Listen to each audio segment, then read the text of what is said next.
Tai sveiki visi, aš esu Gabija Struskaitė ir mano tema yra sporto psichologija. Tai stipri psichologija yra lygiai tokia pati svarbi kaip ir fizinis pasirengimas sporte. Ir būtent šiose skaidrėse aš papasakosiu, kaip mintys ir emocijos veikia sportinius rezultatus bei kokie metodai padeda sportininkams siekti pergalių. Tai psichologijos svarba. Koncentracija ir reakcija, tai sportininkai turi sugebėti išlaikyti dėmesį tokiose sudėtingose situacijose kaip varžybos. Koncentracija taip pat leidžia tiksliai atlikti įvairius veiksmus ir taip pat koncentracija ugdo geresnę reakciją, kuri padeda priimti sprendimus akimirksniu tam pačiam momente ir šios dvi savybės yra labai svarbios sportuose, kuriuose greitis yra vienas iš pagrindinių dalykų.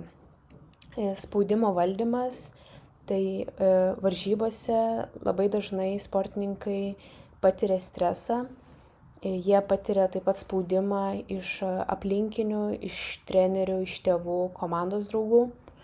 Ir psichologinis pasiruošimas padeda sportininkui išlikti ramiam, susikaupti ir priimti tinkamus sprendimus, nepaisant viso spaudimo, kuris jisai patiria. Tai motyvacija ir ištvermė, nuolatinės treniruotės, pergalės bei pralaimėjimai reikalauja iš sportininko labai stiprios motyvacijos, nes be jos visa tai būtų neįmanoma.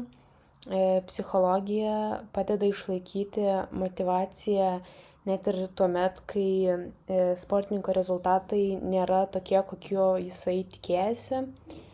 Taip pat jie neateina taip greitai, kaip yra norima, todėl ta motyvacija turi visada išlikti stipri. Ir taip pat su motyvacija ateina ir stipri psichologinė ištvermė bei gebėjimai nepalūžti susidūrus su sunkumais. Baimės įveikimas. Dažnai sportininkai turi baimę suklysti, pralaimėti ar nuvilti trenerį ar komandos draugus. Ir tai gali apriboti sportininko sugebėjimas varžybose. Psichologinės strategijos. Tai irgi labai svarbi rutina sportininko gyvenime. Tai pirmoji strategija būtų vizualizacija. Vizualizacija tai technika, kai sportininkas savo mintyse įsivaizduoja savo pasirodymą varžybų metu ir kaip sėkmingai jį atlieka. Taip pat įsivaizdavimas, kaip yra suklystama, taip pat gali padėti jam iš anksto suplanuoti, kokių veiksmų geriausia yra nedaryti. Ir tai padeda sportininkui treniruoti smegenis ir sustiprinti pasitikėjimą savimi. Kvėpavimas technikos. Ši kvėpavimo technika padeda sportininkui nusiraminti, sumažinti stresą, sureguliuoti širdies ritmą. Sportininkai labai dažnai prieš varžybas dažniausiai naudoja kvėpavimo pratimus, taip pat ir jų metu naudoja kvėpavimo pratimus, kad išlaikytų tą susikoncentravimą į varžybas ir išlaikytų stabilę emocinę pusiausvyrą. Dėmesio sutelkimas. Tai būtų fokusavimas, susifokusuoti į tai, ką tuo metu yra daroma. Tai dėmesio sutelkimas yra gebėjimas išmesti visus pašalinius trikdžius, kurie nesusiję su sportu. Tai gali būti visokie pašaliniai garsai, mintis apie ateinantį rezultatą ir sugebėti sutelkti visą dėmesį į veiksmą, kuris vyksta šiuo metu šią akimirką.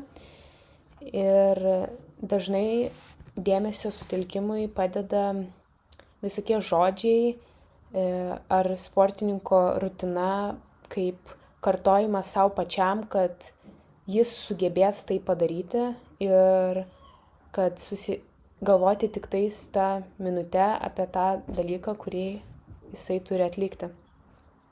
Rutina prieš varžybas. Tai pastovi rutina padeda sportininkui jaustis saugiai bei užtikrintai. Tokios rutinos gali būti apšilime, pavyzdžiui, muzikos klausimas,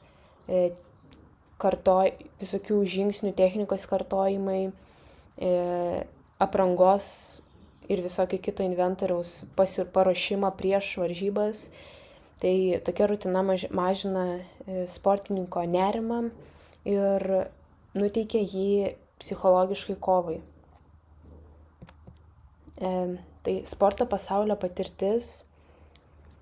Sporto pasaulyje psichologijos svarba yra tikrai aktuali ne tik sportininkam, bet ir treneriam, nes ypač varžybų metu, mano manymu, sportininkas neturėtų visos šios atsakomybės susikelti ant savo pečių ir taip pat turi pasitikėti ne tik savo sugebėjimais, bet ir trenerio, nes aš manau, ir individualiuose sportuose, ir komandiniuose sportuose treneris tikrai turi, kaip ir mes treneriu turim pasitikėti, sportininkas turi pasitikėti treneriu, treneris taip pat turi pasitikėti savo sportininku bei savo sugebėjimais, nes bet koks rezultatas, ar jisai geras, ar jisai yra blogas, jis priklauso ne tik sportininkui, bet ir treneriui. Tai mano asmeninė patirtis, dalyvavimas pasaulio greitojo čiuožimo varžybose buvo viena svarbiausių mano sportinės karjeros akimirkų. Pasiruošimas buvo tikrai labai intensyvus, įtampa irgi labai didelė. Varžybų metu aš susidūriau su labai daug iššūkių, tiek fizinių, tiek psichologinių, matant pasaulinius čiuožėjus, kurie tikrai yra kuo toli gražu nuo Europos lygio, tiek sportininkai iš Azijos ar Amerikos, kuriame šis sportas yra tikrai vienas iš labiausiai išsivysčiusių sportų. Tai matant tokius sportininkus tikrai sukelia labai didelių psichologinių spaudimų. Tai man koncentracija ir gebėjimas valdyti stresą buvo vieni iš esminių dalykų, kad aš išlaikyčiau nusiteikimą savo startams.